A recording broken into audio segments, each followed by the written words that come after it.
Você está falando aí, né, que vocês seguraram um pouco isso, porque realmente isso é uma descoberta impressionante.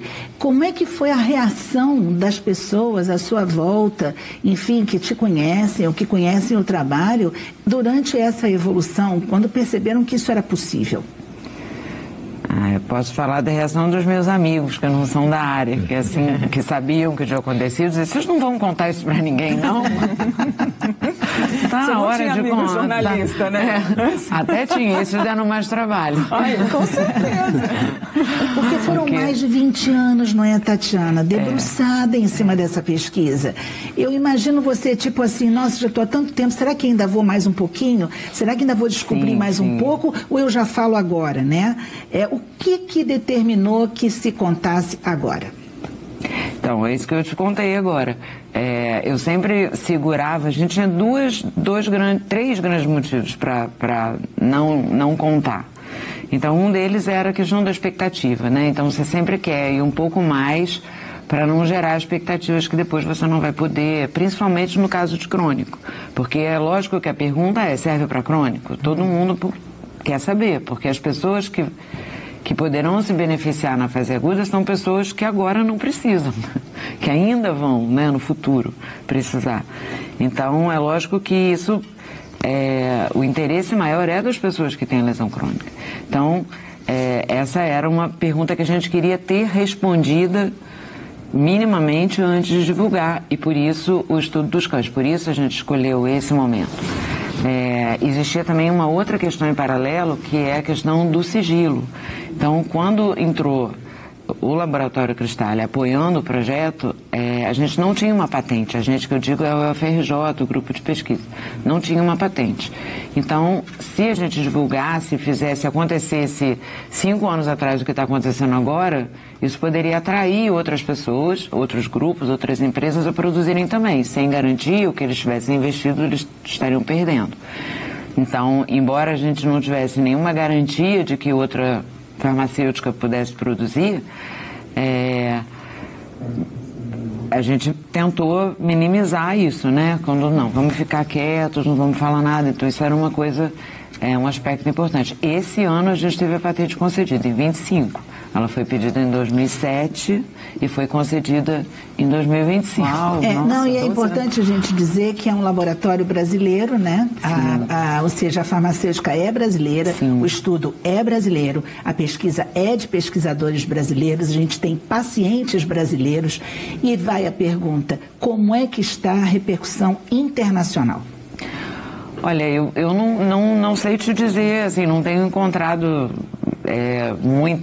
os comentários. Eu sou um pouco autista das redes sociais, né? Eu não tenho redes sociais, então eu não sei exatamente te dizer. Eu já tive duas pessoas que me ligaram esse final de semana. Do you speak English? Assim. Legal. Aí eu, tá. E falei com a pessoa e tudo. Então acho que tem alguma repercussão. Eu sei que saiu num programa de televisão nos Estados Unidos, eu sei. Mas não sei te dizer muito bem. E Tatiana, posso fazer Lógico, Juliana, à vontade. É uma proteína Sim. que se encontra na placenta. Sim. E através de doação, como qual é o... Sim. Como a pessoa pode doar, por exemplo? Então, nesse momento, o Laboratório Cristália, ele fez convênios com algumas maternidades na área. Eles ficam em São Paulo, perto de Campinas, Campinas, em Itapira, que é a cidade, e eles fizeram convênios com algumas maternidades da região, e aí estão coletando as placentas nessas maternidades. E eu não sei isso exatamente, tá? Porque enfim, eu estou aqui no Rio, estão lá, mas o que eu sei é que não existe nesse momento uma limitação do tipo, precisamos de mais placentas. Então, a placenta é grande, né? Dá para tirar um monte de menina dali. Eu queria saber do Bruno também, essa repercussão entre as pessoas próximas, né? Quando viram sua recuperação, como é que foi, né? E até esse sigilo rolou na família ou entre os amigos? Rolava. A gente, por exemplo, a gente ia fazer consulta com algum médico, alguma coisa do gênero, a gente não comentava muito sobre o estudo, a gente falava só da lesão, para fazer o exame e tal. E dos meus amigos, e acho que até comigo, assim, acho que a gente não tinha sentido tanto a magnitude do que estava acontecendo. Acho que eu comecei a sentir isso um pouco mais na ACD, que eu comecei a me comparar com as outras pacientes que tinham a mesma lesão da minha e eu vi que eu estava evoluindo muito mais rápido. E eu acho que agora que estourou assim na mídia essas coisas, que eu estou entendendo a magnitude, a importância, eu estou recebendo muita mensagem de pessoa pedindo ajuda, pedindo para dar esperança, tal. E agora eu estou percebendo assim o quão sério é o assunto e tal. E você sentiu no corpo algum tipo de reação ao medicamento, à polilaminina? Algum efeito colateral? Algum efeito colateral, algo que você tivesse revelado assim para a pesquisa? Olha, eu estou sentindo isso, eu estou com dor de cabeça, eu estou com...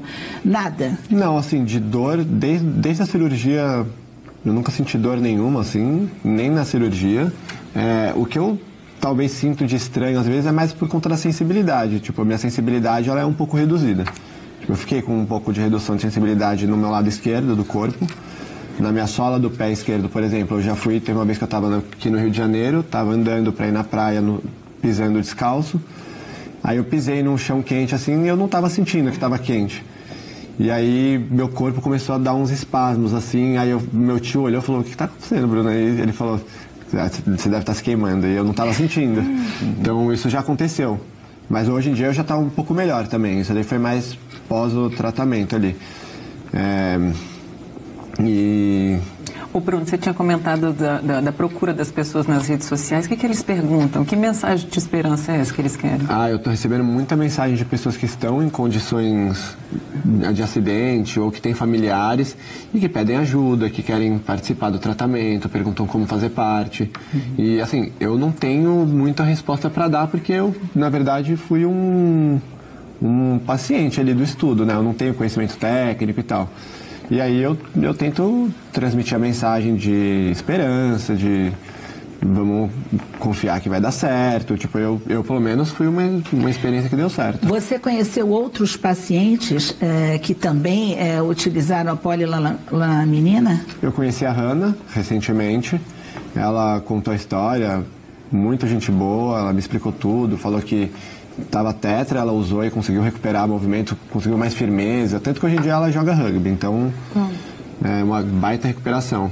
Para quem passa por um acidente desse sabe que qualquer evoluçãozinha ali que tem é uma vitória. Então, tipo, conseguir escovar o dente sozinho, já, nossa, uma mudança de vida já. Agora, Tatiana, o Bruno falou isso e realmente tanta gente em casa que está assistindo agora e que está pensando, gente, se acontecer um acidente com um sobrinho meu, um parente, mas eu estou em Salvador, eu estou, sei lá, estou na região Nordeste e agora, imagina, existe essa possibilidade. Como faz, como procede? Procura o FRJ? Tem algum canal de comunicação? Então, nesse momento, a gente não tem um estudo aberto, tá? Então, nesse momento, nós estamos aguardando a autorização da Anvisa para poder fazer um novo estudo com esses casos, né, de emergência, e nos primeiros 4 dias. E acho que o Cristália, né, o laboratório, tem um SAC, um Serviço de Atendimento ao Cliente, que está cadastrando as pessoas interessadas para futuros estudos crônicos, e eu acho que uma possibilidade é entrar direto em contato.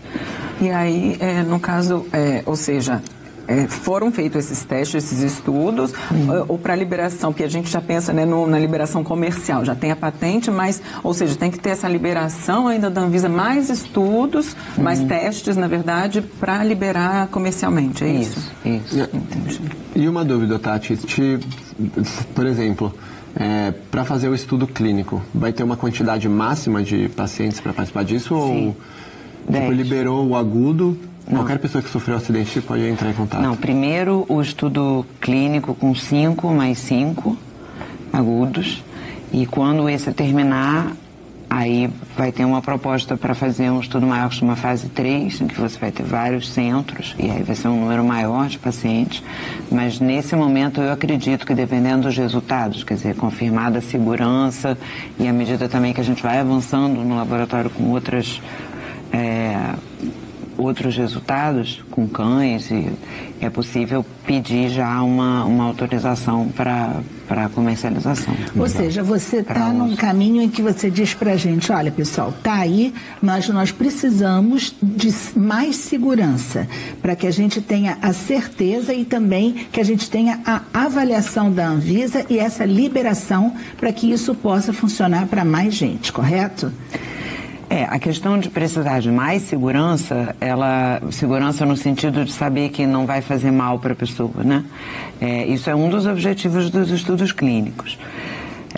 O nosso estudo com o que o Bruno participou, ele já sugere que indica que não tenha, que seja seguro. Além disso, nós também temos o caso da Hannah, por exemplo, e outras pessoas que também confirmaram que seria seguro. Além disso, tem os estudos em cães, tem estudos de toxicidade feitos em ratos e em coelhos. Então, a gente tem um acúmulo de dados de segurança que eu acho que já daria para dizer que é seguro. Claro que não impede que haja algum problema, sempre a gente pode estar aperfeiçoando. Mas o crítico nesse momento é que para a Anvisa, né, e qualquer outra agência regulatória de qualquer país aprovar a comercialização e disponibilização de um novo medicamento, eles precisam que os dados sejam feitos no que eles chamam de acordo com os parâmetros regulatórios, né? Então, por exemplo, parece meio estranho falar isso, né? Mas, por exemplo, a laminina que a gente usou no estudo que o Bruno foi paciente, ela não era para uso humano, ela era uma proteína para uso em laboratório, para você fazer experimentos no laboratório. E aí a gente precisou, claro, uma autorização no comitê de ética, para dizer, olha, a gente quer pegar essa coisa aqui, que não é um medicamento, que nunca foi analisado por uma agência como a Anvisa, e a gente quer pegar isso aqui e botar numa pessoa. Nunca foi feito, não foi para isso, mas vocês deixam. E aí foi uma certa negociação e a gente conseguiu a autorização da CONEP, que é a Comissão Nacional de Ética em Pesquisa Brasileira. Exatamente porque é uma condição que não tem outra droga, né? Então eles entenderam que valia a pena fazer isso, que o custo-benefício valia a pena. Tatiana, já tem pergunta para você, mas só uma pergunta rápida. A Hannah fez esse tipo de aplicação quanto tempo depois que ela tinha sofrido tinha a lesão? 3 anos. Ela já tinha 3 anos. Sim. A Hannah não fez parte do estudo clínico. Do estudo clínico. A Hannah, assim como um outro grupo de pacientes que nós fizemos em 2019 e 2020, ela recebeu a mesma laminina dele, a mesma polilaminina, que não era ainda produzida pelo Cristália, e foi um momento em que nós achamos que valia a pena atender a um pedido de alguns médicos que estavam pedindo, solicitando que fizesse para aqueles pacientes, e isso se chama uso experimental. E aí nós fizemos esse estudo, deu tudo certo, foi tudo bem, mas ele não foi exatamente controlado, como no caso dele. Então, dentro de um estudo, a gente sabe a data que tem que avaliar, o exame que tem que ser feito, tudo é muito certinho para a gente poder ter certeza do que aconteceu. Então, esses pacientes foram tratados nesse contexto. Aí algumas pessoas perguntam, mas eu não posso fazer isso agora? Então, agora a nossa avaliação é de que não vale a pena fazer, inclusive não vale a pena, que não seria adequado fazer, porque a gente está muito perto de conseguir a autorização da Anvisa para fazer já o estudo regulatório, né? E além disso,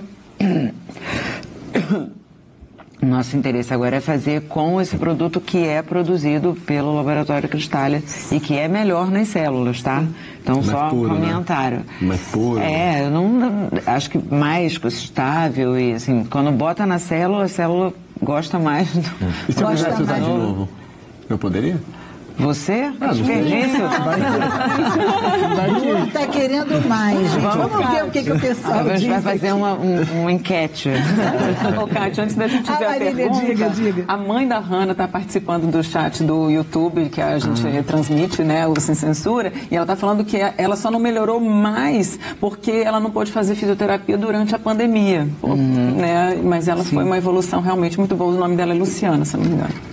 Ai, que ótimo, gente. Então, um beijo para a Luciana, para a mãe da Hannah, que está assistindo a gente. Vamos ver, então, as perguntas que nós temos. Vamos lá? Fernando Reck, qual o prazo para chegar a todos os pacientes com lesão? Tem essa resposta, Tatiana? Não depende só da gente, né? Então, isso depende dessa interação com a Anvisa. A gente está tentando responder tudo o que eles pedem e são críticas que têm que ser ouvidas e a gente está negociando com eles. Se tudo der certo, eu acredito que em 2 anos e meio, 3, isso possa ser expandido. Flaviane Duarte, de Belo Horizonte, Minas Gerais. Boa tarde, estou aqui emocionada só de ver sobre esse assunto com a doutora Tatiana. Minha mãe tem lesão medular e não anda já tem 2 anos. O nosso sonho é esse tratamento. O que você diz para ela, Tatiana? Pode haver evoluções, né? E é o que você falou, teste. Assim, no caso, a gente não está avaliando, quer dizer, eu não sei exatamente o caso da mãe dela, eu acho que a fisioterapia é fantástica, eu muito acredito, né? Sem fisioterapia não tem polilaminina que dê jeito, e a fisioterapia associada à polilaminina é o ideal. Mas eu acho que a pessoa deve investir na fisioterapia, inclusive para se manter com a musculatura boa, alongada, né? Para poder não perder. Eu faço musculação hoje em dia. Eu treino muito. Você diria o que para a mãe dela, da Flaviane? Você tentar manter o máximo de fisioterapia possível ativa e ter esperança de que em breve vai liberar para outros pacientes poderem fazer o uso. É isso mesmo. A fisioterapia é muito importante no processo. Né? Assim, exige muita garra da pessoa, de estar com a cabeça boa, porque isso daí também é muito importante. Cabeça boa e fisioterapia é uma situação muito difícil, mas tem que aceitar e se colocar para cima e fazer os exercícios. Vamos lá, o Cláudio do Rio de Janeiro. Professora Tatiana, que descoberta incrível. Parabéns. Agora o Nobel de Medicina vem para o Brasil. Viva a Universidade Pública, viva os cientistas cariocas. É verdade. Viva é verdade. É para a gente aplaudir de pé. Eu até vou aproveitar essa pergunta do Cláudio, esse comentário dele, para perguntar quantas pessoas, não, estão nesse projeto com você? Você hoje representa a Universidade Brasileira, a Universidade Pública aqui, mas quanta gente trabalha com você nisso, né? Nesse momento, a nossa equipe tem quase 20 pessoas, entre estudantes e pós-docs, então é uma equipe grande. E, claro, para fazer o estudo clínico com cães, uma equipe de veterinários. Para fazer o estudo clínico em humanos, uma equipe de neurocirurgiões, fisiatras, clínicos, um monte de gente que estava envolvida no projeto, além do grupo do laboratório. E isso já na parte dos estudos clínicos, né? Mais para trás, para chegar a desenvolver a fórmula e tudo, testar em células e testar em animais ratos, né? Isso daí envolveu muita gente também. Eu acho que talvez 50 pessoas ao longo desse caminho. Eu quero até saber de vocês dois, quer dizer, a importância do investimento é sagrada. No caso, houve um investimento a princípio da FAPERJ, não é isso? Aqui com a Universidade Federal do Rio de Janeiro. E quero saber também com o Bruno, o próprio investimento que você teve que fazer em você, enfim, onde foi. Vamos lá, Tatiana, os investimentos.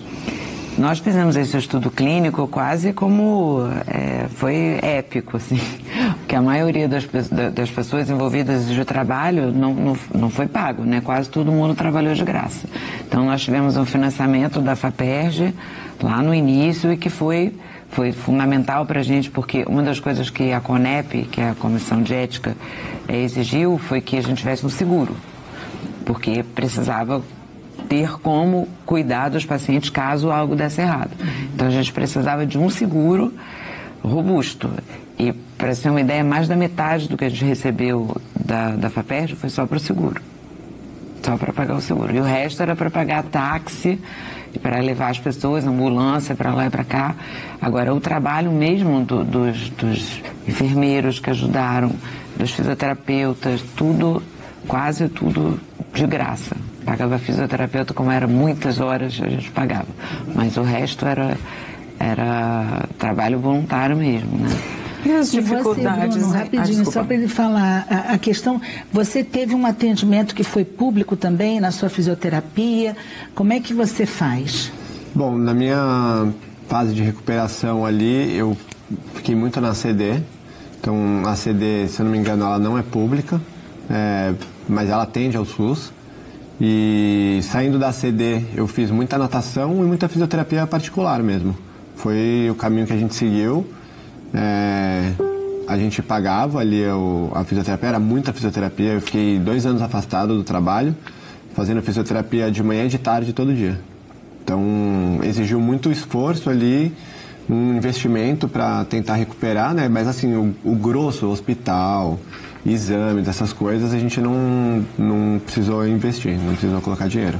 Marília? A gente estava falando de investimento, você falou da FAPERJ, acho que é legal já até explicar que a FAPERJ é um fundo de amparo daqui do Rio de Janeiro, né? Sim. A pesquisa científica, mas eu queria saber mais até das dificuldades e as alegrias também, né, dessa pesquisa, né? Você já falou algumas dificuldades, mas o que foi mais desafiador aí ao longo desse processo longo?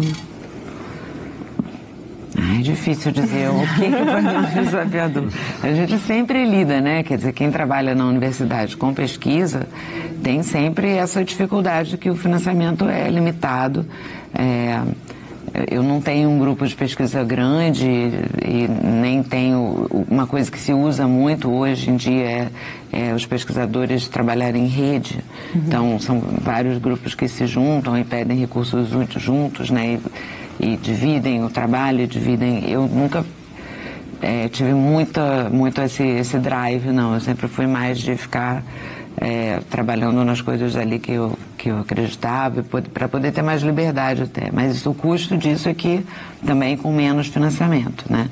Então, a gente teve esse da FAPERJ inicialmente, que foi o que possibilitou que fizesse, e fomos estendendo, e agora no final, depois que estava terminado o estudo, a Cristal entrou nesse convênio com a UFRJ e agora passou a financiar. Então agora o Cristal paga tudo no laboratório, né? Então agora não tem mais problemas financeiros, mais de gestão do laboratório. Mas assim, qualquer professor, pesquisador na universidade pública sente essa restrição de financiamento. E o quanto que isso também é intermitente, né? Às vezes fica bom, às vezes pior, às vezes fica ruim, às vezes fica pior, às vezes fica pior. E nos últimos anos a gente tem, principalmente a universidade em si, né, tem experimentado um ciclo de redução de financiamento que é uma crise como poucas vezes a gente viu. Quer dizer, tem projetos sendo financiados, e estudos sendo financiados, mas a infraestrutura da universidade realmente está numa situação muito ruim, né?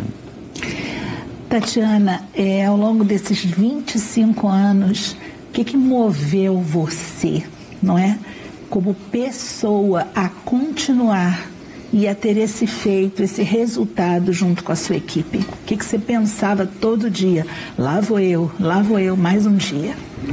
É um sonho.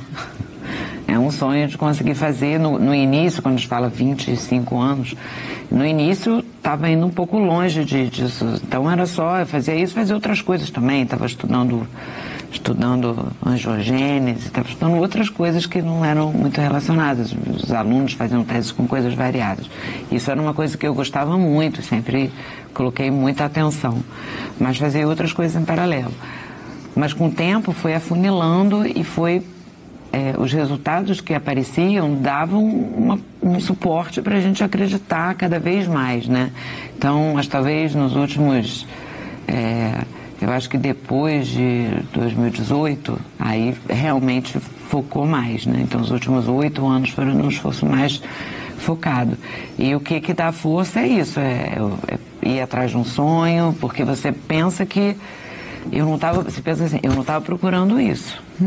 Eu não estava, eu estava lá trabalhando com a estrutura das proteínas. E isso meio que caiu no meu colo. E tudo que eu faço para testar vai dando certo. Eu faço mais um pouquinho, vai dando certo. Eu faço mais um pouquinho, vai dando certo. Em algum momento você pensa, não posso parar. E muito apoio, né? Tanto das pessoas em volta, no laboratório, todo mundo. É um engajamento que é muito coletivo, né? Você foi lá no laboratório, você viu como Sim. Os meninos são muito, meninos e meninas, né? São muito engajados, né? Isso faz você querer ir, acreditar que vale a pena, né? Meus filhos também, meu filho gosta de frase de efeito, ele fala, mãe, você não pode desistir. Aí eu fico, tá bom. Então você tem uma responsabilidade. Bruno, nesse momento agora aqui que você está do lado da Tatiana, que ela falou tanto da equipe, tudo que você viveu e tem vivido, o que você diria aí para essa equipe aí, de tudo que você passou e como você está hoje?